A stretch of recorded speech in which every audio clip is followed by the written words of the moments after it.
एक और जहां बढ़ते कोरोना संक्रमण के कारण लोगों का घर से निकलना मुश्किल हो गया है तथा इस विकट परिस्थिति में कई लोगों का रोजगार छिन गया है, जबकि इस महामारी से लड़ते हुए अपने और अन्य लोगों का पेट भरने के लिए किसान फसल उगाने की जद्दोजहद में जुटे हुए हैं।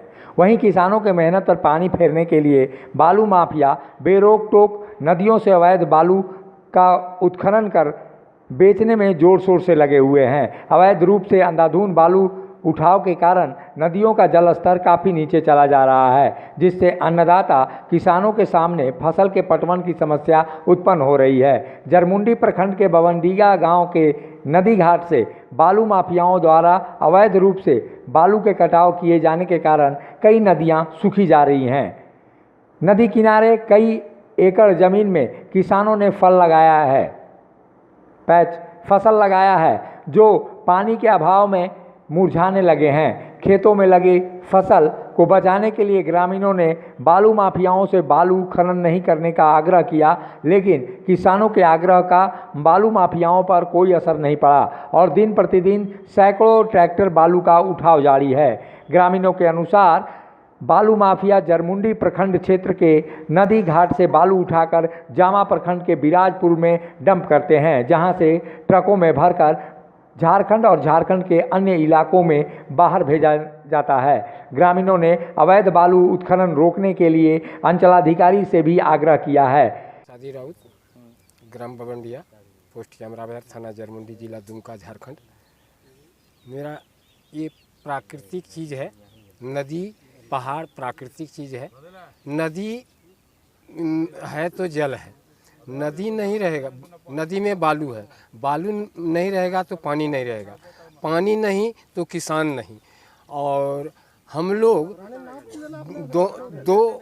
दो प्रखंड के बीच में पड़ते हैं।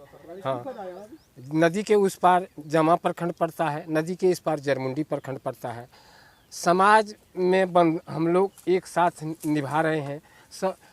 सब घर यहाँ और ग्राम बवंडिया और ग्राम बिराजपुर दोनों गांव में कर कुटमार्ती हर घर में जुड़ा हुआ है। इसलिए हम लोग लड़ाई करना नहीं चाहते हैं। हम लोग जिस हालत से हो, सरकार से यही निवेदन है, जो बालू रुकना चाहिए।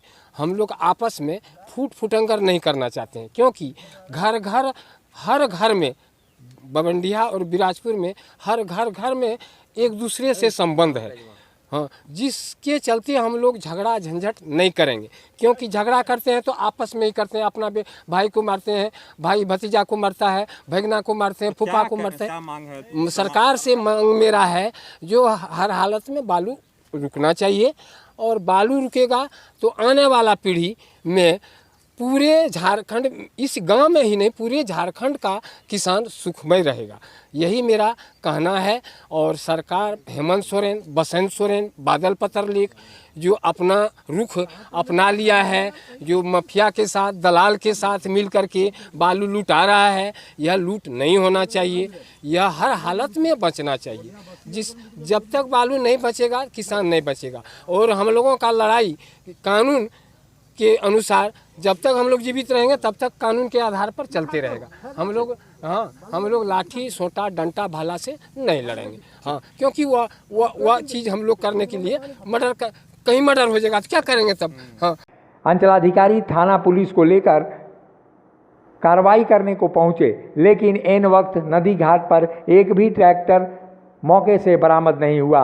ऐसे में ग्रामीणों ने उपायुक्त दुमका के नाम एक आवेदन देकर अवैध उत्खनन पर रोक लगाने के लिए गुहार लगाई है। बालू माफियाओं पर नकेल कसने की भी मांग ग्रामीणों ने की है, ताकि किसानों की मेहनत की फसल की सिंचाई के लिए पानी मिल सके और किसानों और उनके पालतू पशुओं के जीवन की रक्षा हो सके। ऐसा सर, जो यहाँ प्रकृति के साथ छेड़छाड़ हो रहा है, सब बालू उठ जाएगा तो यहाँ 500 एकड़ ज़मीन जो है एकदम वो मरुभूमि बंजर हो जाएगा। आने वाला पीढ़ी कभी माफ़ नहीं करेगा। और सबसे बड़ा चोर तो हम देख रहे हैं, इस झारखंड का मुखिया हेमंत सोरेन, बसंत सोरेन और बादल पत्रलेख है, जिसके चलते और प्रशासन मिला हुआ है।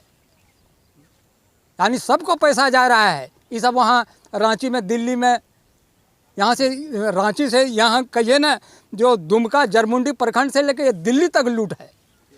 सरकार नाम का कोई चीज़ नहीं है। ये जो बालू उठ रहा है और ये अवैध खनन जो हो रहा है का कहीं जिक्र नहीं है। और यहाँ अवैध खनन हो रहा है, सारा माफिया लोग मिला है, सारा नेता लोग मिला है। आने वाला हम लोग का बाल बच्चा भूखे मर जाएगा। झारखंड मांग क्या है आप लोगों मांग है बालू रुकना चाहिए, रुकना चाहिए। हाँ बालू रुकना चाहिए और इन माफियाओं पर लगाम लगना चाहिए। और वहाँ जो भंडारण हो रहा है ताराटिकर में, उस पर भी सीज करना चाहिए, उस पर कानूनी कार्रवाई होनी चाहिए।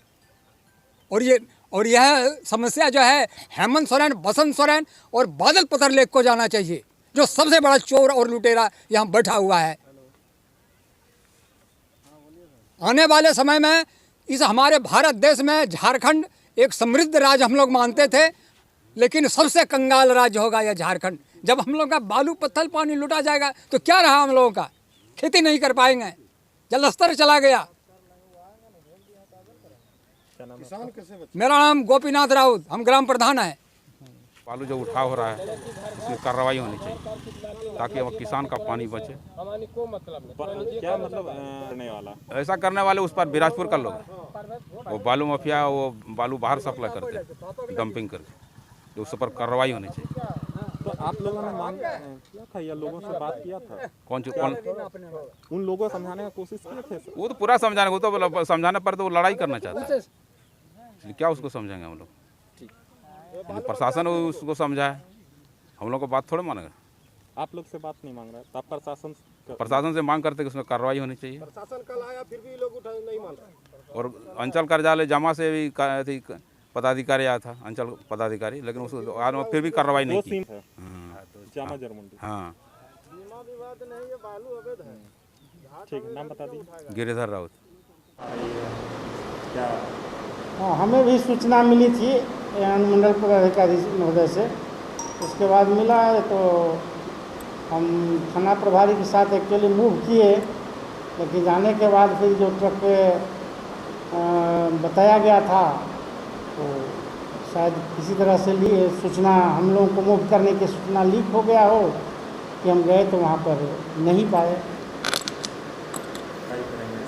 नहीं, ऐसे लोगों पर निश्चित रूप से और बालू को जब्त किया जाएगा और उन पर FIR दर्ज की जाएगी खनन पदाधिकारी के माध्यम से।